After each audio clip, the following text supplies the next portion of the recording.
तो बेटा last lecture में फिजिकल स्टेट्स क्या होती हैं, उनमें क्या मेजर डिफरेंसेस हैं, उनका आइडेंटिफिकेशन, इसके साथ साथ हम लोगों ने टाइप्स ऑफ सॉलिड्स में क्रिस्टलाइन और एमोर्फस सॉलिड्स, उनका कंपैरिजन हमने ये स्टडी किया।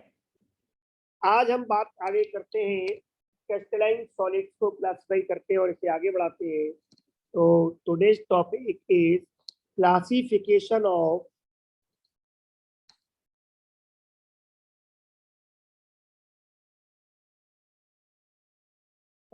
Crystalline solids.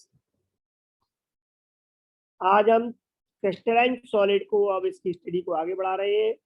एमोर्फस को हम वहीं ड्रॉप कर देते हैं, जो हमने लास्ट लेक्चर तक पढ़ा उतनी स्टडी आपको अच्छे से करके रखनी है। क्रिस्टलाइन जो सॉलिड्स होते हैं ये कितने टाइप के होते हैं, इसमें हम इस बेसिस पर देखते हैं कि एक्चुअल में ये किस टाइप के पार्टिकल से मिलके बने हैं। इस बेसिस पर अगर हम देखें तो मेरे बेटाओ, इनको हम आयनिक सॉलिड्स,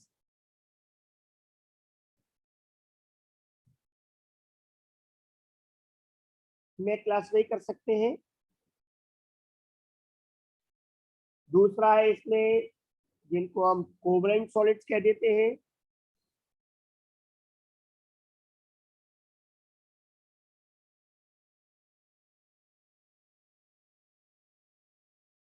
एक्चुअल में जो कोवलेंट है इनको हम कई बार नेटवर्क सॉलिड भी बोल देते हैं, कोवलेंट ऑफ नेटवर्क सॉलिड। एक क्रिस्टलाइन सॉलिड होते हैं जिसकी टाइप होती है जिनको हम बोलते हैं मॉलिक्यूलर सॉलिड, और एक होते हैं मेटेलिक सॉलिड।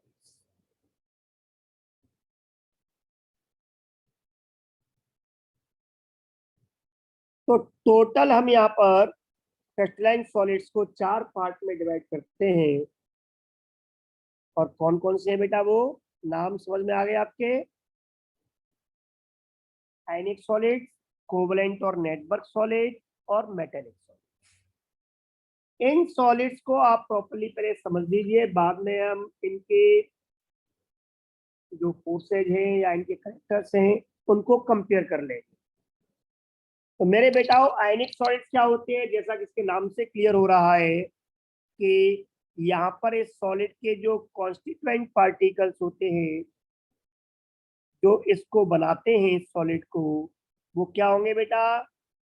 वो आयंस होंगे, कैटाइंस और एनाइंस। Is that clear?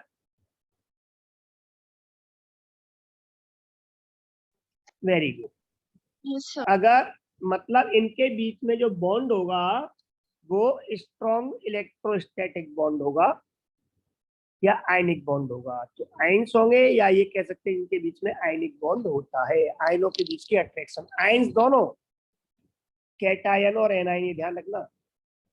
आप ये मत सोचना सर एक ही आयन है, कैटायन एंड एनायन, ये इसको बनाते हैं। इनके आयनों के बीच की अट्रैक्शन होते हैं, उनको हम इलेक्ट्रोस्टैटिक अट्रैक्शंस, आप पढ़ चुके हो +2 में इलेक्ट्रोस्टैटिक्स क्या होती है। दो चार्ज बॉडी के बीच के फोर्स ऑफ अट्रैक्शन को इलेक्ट्रोस्टैटिक अट्रैक्शन बोलते हैं। अगर कॉन्स्टिट्यूएंट पार्टिकल्स में बेटा हो न्यूट्रल एटम हो, लेकिन सारे एटम आपसे कोवलेंट बॉन्ड के थ्रू जुड़े हो, क्या हो? इसमें कॉन्स्टिट्यूएंट पार्टिकल्स क्या होते हैं बेटा?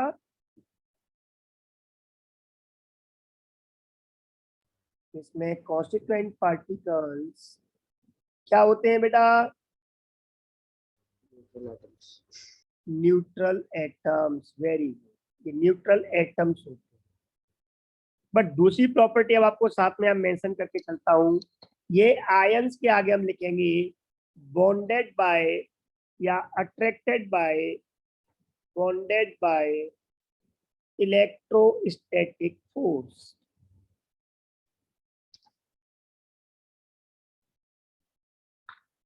इलेक्ट्रोस्टैटिक फोर्स से बॉन्डेड रहते हैं, या आप कह सकते हो बॉन्डेड बाय आयनिक बॉन्ड। यही बात हम जब इसमें लिखेंगे न्यूट्रल एटम्स में, तो लिखेंगे न्यूट्रल एटम्स कांस्टेंट पार्टिकल्स से which are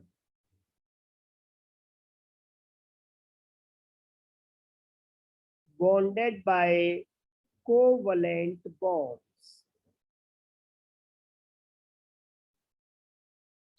बोलो बेटा क्या बोल सकते हैं?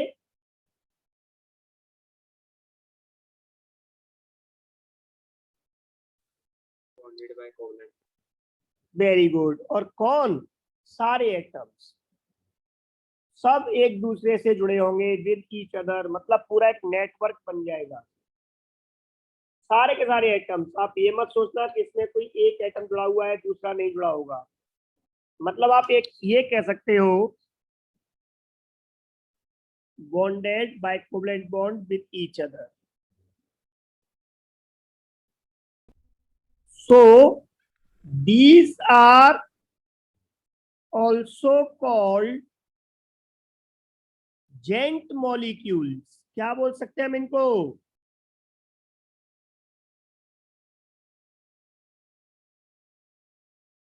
बोलो बेटाओ, इन्हें हम क्या बोल सकते हैं?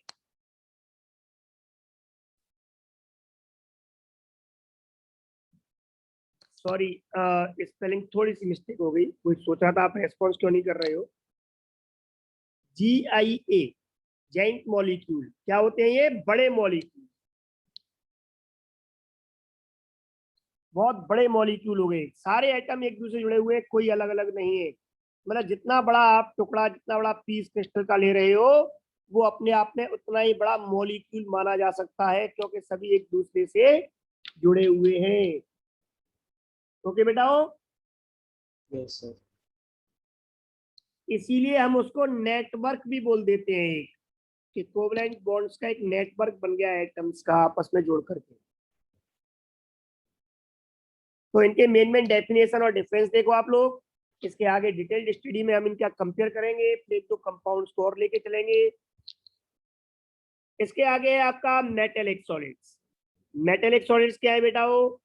मेटेलिक सॉलिड्स आपका क्लियर हो गया कि इसके कांस्टेंट पार्टिकल्स क्या होंगे? मेटल के एटम्स होते हैं। कॉन्स्टिट्यूएंट पार्टिकल्स, आपको बड़ा अच्छा लगेगा कि इसके पार्टिकल्स क्या होते हैं। कॉन्स्टिट्यूएंट पार्टिकल्स, आप एटम नहीं कह सकते हैं, आप इनको एटम नहीं कह सकते। क्या कह सकते हो बेटा? पॉजिटिव आयंस, और you can say cations in electron sea. Electron का एक समुद्र है, उसके अंदर कैटायंस पड़े हैं। और यू कैन से कि यहाँ पर जो कॉन्स्टिट्यूएंट पार्टिकल्स है वो पॉजिटिव आयंस है, कैटायंस है और इलेक्ट्रॉन्स है। कितनी पिक्चर क्लियर होगी बेटा?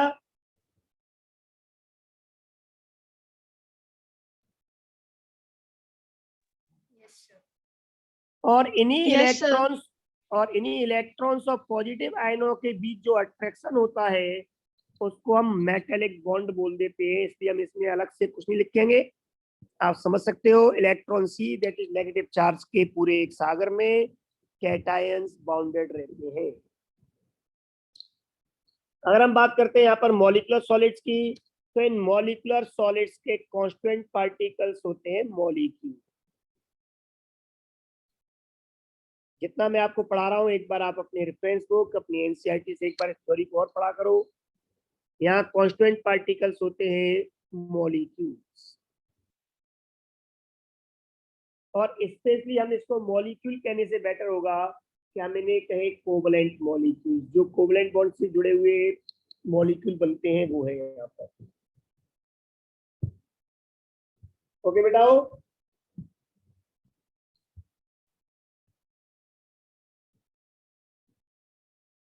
लेकिन ये जो मॉलिक्यूलर सॉलिड्स है जिसमें मॉलिक्यूल्स एक दूसरे से बॉन्डेड है, ये एक्चुअल में मॉलिक्यूल से मॉलिक्यूल कैसे जुड़े, तो यहाँ पे जानना बहुत जरूरी है। यहाँ कांस्टेंट पार्टिकल्स मॉलिक्यूल्स हैं which are bonded by weak attractive forces। काफी वीक अट्रैक्टिव फोर्सेस से ये बाउंडेड रहते हैं। और वीक अट्रैक्टिव फोर्सेस क्या है? आप लोगों ने +1 में इनके नाम पढ़े होंगे केमिकल बॉन्डिंग में, मैं लिख देता हूं। वॉन डर वाल फोर्स,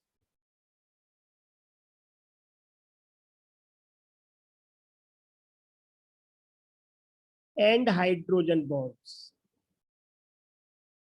ये जो मॉलिक्यूलर सॉलिड्स होते हैं इनमें कांस्टेंट पार्टिकल्स मॉलिक्यूल्स होते हैं। मॉलिक्यूल जब सॉलिड स्टेट में एक दूसरे के पास पास आते हैं तो उनके बीच के जो अट्रैक्शंस होते हैं वो काफी वीक होते हैं, या वो वीक बॉन्ड वाल फोर्सेस से अट्रैक्टेड रहते हैं, या ज्यादा से ज्यादा हाइड्रोजन बॉन्ड से अट्रैक्टेड रहते हैं। ओके बेटा हो, यस सर। Very good. तो इस बात से क्लियर हो गया कि सबसे स्ट्रॉन्ग फोर्स किसमें होगा बेटा? सबसे स्ट्रॉन्ग फोर्स होगा आयनिक सॉलिड्स में और कोवलेंट नेटवर्क वाले सॉलिड्स में, क्योंकि यहाँ पर प्रॉपर आयनिक या कोवलेंट बॉन्ड बन रहे हैं, है ना बेटा? फिर उनसे कम मेटेलिक में होगा, लेकिन मेटेलिक में भी आयन इलेक्ट्रॉन्स और कैटायंस के बीच के अट्रैक्शन बहुत ज्यादा होंगे, तो वहां भी एक तरह से ज्यादा होगा। बट सबसे वीक अट्रैक्शन जो है वो मॉलिक्यूलर सॉलिड्स में है। मतलब ये है कि अगर हमें थोड़ी सी भी हीट दें तो ये एक दूसरे से अलग अलग हो जाएंगे, मतलब ये इजीली लिक्विड में कन्वर्ट हो जाएंगे, और गर्म करते हैं तो लिक्विड से ये गैस में दैट इज वेपोराइज भी हो जाएंगे। इनके बीच के अट्रैक्टिव फोर्सेस बहुत वीक होते हैं, क्योंकि एक मॉलिक्यूल के अंदर जो एटम्स हैं वो तो आपस में स्ट्रॉन्ग केमिकल बॉन्ड से जुड़े हुए होंगे, बट एक मॉलिक्यूल से दूसरा मॉलिक्यूल जो है वो किसी केमिकल बॉन्ड या किसी इलेक्ट्रोस्टैटिक फोर्स के थ्रू नहीं जुड़ा हुआ है, वो वीकली अट्रैक्टेड है, वीक अट्रैक्शन फोर्सेस से जुड़े रहते हैं। कितनी पिक्चर क्लियर होगी बेटा? वो yes sir. Very yes sir. ये जो मॉलिक्यूल्स होते हैं ये मॉलिक्यूल्स भी आपके कई तरह के होते हैं। उन्हीं बेसिस पर ये जो कंपाउंड है, सॉलिड्स है, इन सॉलिड्स को चाहे तो हम फर्दर डिवाइड कर सकते हैं तीन पार्ट में। नंबर एक, non polar molecular solids. Non polar molecular solid से मतलब है हमारा जिसमें मॉलिक्यूल्स है वो नॉन पोलर है। नॉन पोलर का मतलब आप समझते हो, जिन मॉलिक्यूल्स पर कोई पॉजिटिव नेगेटिव चार्ज नहीं होते, कोई दो पोल या एंड नहीं होते, ओवरऑल पूरा मॉलिक्यूल का डायपोल मूवमेंट जीरो होता है, नॉन पोलर बोलते हैं। ऐसे मॉलिक्यूल्स के बीच में जो वॉन डर वाल फोर्स है उसको एक नाम भी दिया जाता है बेटा वो डिस्पर्जन या लंदन फोर्स। तो आप लोग यहाँ पे स्पेशली इसको लिख सकते हो। इसमें जो मॉलिक्यूल्स होते हैं वो नॉन पोलर होने की वजह से वीक बॉन्ड वाल फोर्स कौन से होते हैं? इसमें वीक बॉन्ड फोर्सेज भी अलग अलग टाइप के होते हैं। तो इसमें मॉलिक्यूल्स किससे बॉन्ड होते हैं बेटा? Molecules are bonded by dispersion force. इसको डिस्पर्जन या और लंदन फोर्स भी बोलते हैं, क्योंकि फ्रिट्ज लंदन थे, उन्होंने इसको डिस्कवर किया था। तो ये इससे डिस्कवर आपके कनेक्टेड रहते हैं।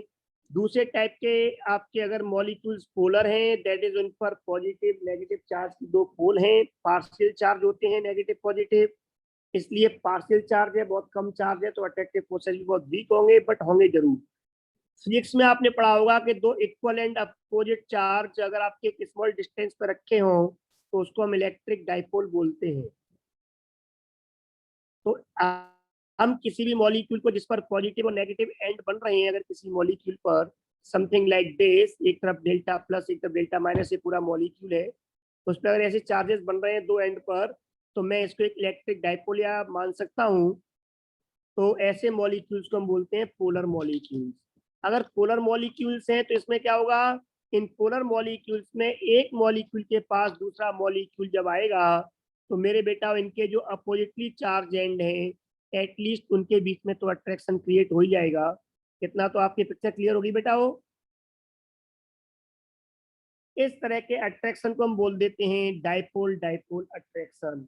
तो जितने भी पोलर मॉलिक्यूल सॉलिड होते हैं, मॉलिक्यूलर सॉलिड्स, इसमें जो मॉलिक्यूल्स होते हैं आर हेल्ड बाय, ये लाइन आप सेम रखोगे कि molecules are bonded by dipole dipole attraction.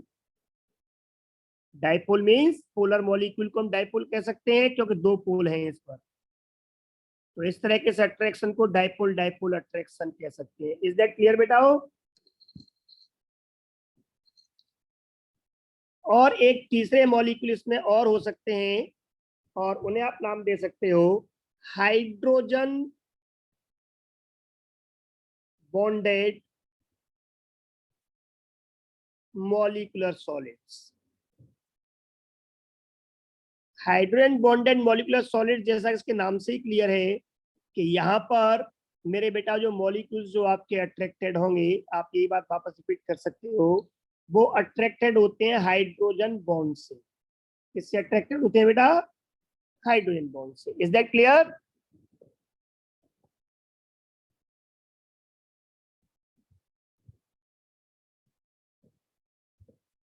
बोलो बेटा, इतनी पिक्चर क्लियर हो गई?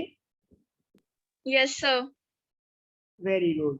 तो हम क्रिस्टलाइन सॉलिड्स को इस तरह से 4 मेजर पार्ट में डिवाइड कर सकते हैं, मॉलिक्यूलर सॉलिड्स को फर्दर 3 पार्ट में डिवाइड कर सकते हैं। इनका मेन जो तरीका है अट्रैक्टिव फोर्सेस का और कांस्टेंट पार्टिकल्स का वो हमने समझ लिया, बट इनके और भी कैरेक्टर्स की हम अगर कंपैरेटिव स्टडी करें तो आपके एनसीईआरटी में प्रॉपर एक टेबल बनी हुई है और हम उस टेबल के थ्रू इसकी स्टडी को आगे बढ़ा सकते हैं। तो मैं एनसीईआरटी की टेबल को यहाँ पे कंटिन्यू कर रहा हूँ।